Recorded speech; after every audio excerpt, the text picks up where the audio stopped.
राजा और उसकी दो पत्नियां। एक राजा था और उसकी दो पत्नियां थीं। एक बहुत काली थी और एक बहुत गोरी थी। जो गोरी थी उसको अपने गोरेपन का बहुत घमंड था और जो काली थी वह बहुत भोली थी। उन दोनों में एक समानता थी कि उन दोनों को कोई संतान नहीं थी। राजा बहुत दुखी रहता था क्योंकि उसको लगता था कि मेरी भी कोई संतान होनी चाहिए। राजा अपनी दोनों पत्नियों से बहुत प्यार करता था, पर राजा की फेवरेट पत्नी गोरी वाली थी। लेकिन उसने कभी भी दोनों पत्नियों में भेदभाव नहीं किया। राजा की जो गोरी पत्नी थी वह बहुत घमंडी और झगड़ालू थी। घर के सब काम राजा की काली पत्नी से करवाती थी और वह बेचारी सब काम कर लेती थी, पर राजा को कुछ नहीं बताती थी।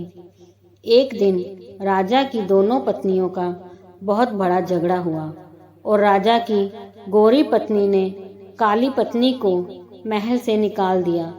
काली रानी ने राजा को सारी बातें बताई और राजा उसे कहने लगा कि मैं तुम्हारे लिए अलग महल बना दूंगा, तुम उस महल में रहना। फिर राजा ने महल के सामने छोटा महल बनाया और उस घर में काली रानी को रहने को बोला।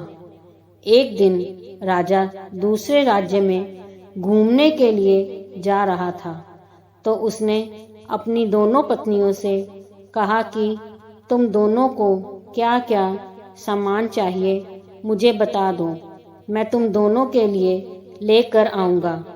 तब राजा गोरी पत्नी के पास गया और उसे कहने लगा कि तुम्हें बाजार से क्या चाहिए। तो वह बोली, मुझे मेकअप का सारा सामान चाहिए। फिर वह काली पत्नी के पास गया और उसे कहने लगा कि तुम्हें बाजार से क्या चाहिए। फिर वह राजा से बोली कि मुझे एक छोटा बंदर चाहिए। वह बोला कि ठीक है, मैं लेकर आऊँगा। कहकर राजा वहाँ से चला गया। अगले दिन राजा दूसरे राज्य गया और उसने वहाँ से सारा सामान ले लिया और अपनी दोनों पत्नियों को उनका सामान दे दिया। राजा की काली पत्नी उस बंदर को देखकर बहुत खुश हो गई।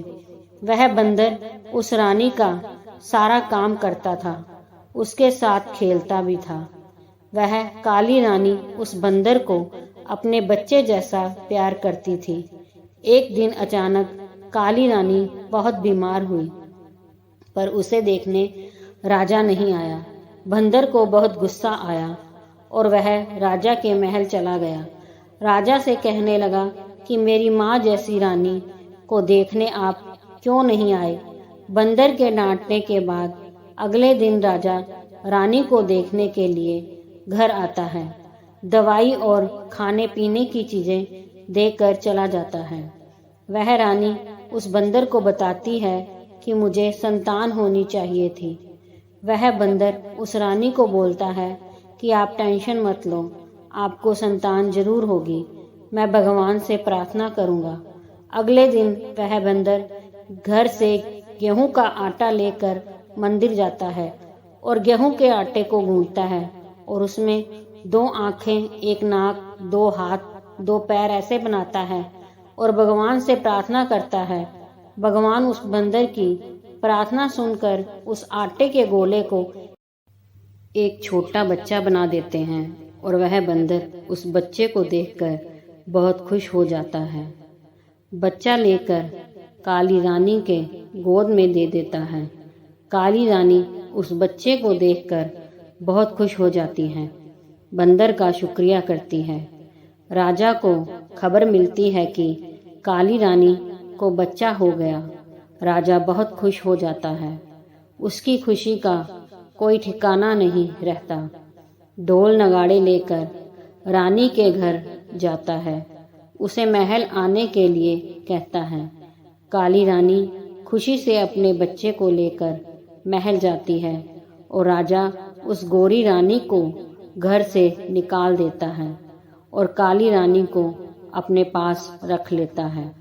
इस कहानी से हमें यही सीख मिलती है कि कभी भी किसी बात का घमंड नहीं करना चाहिए।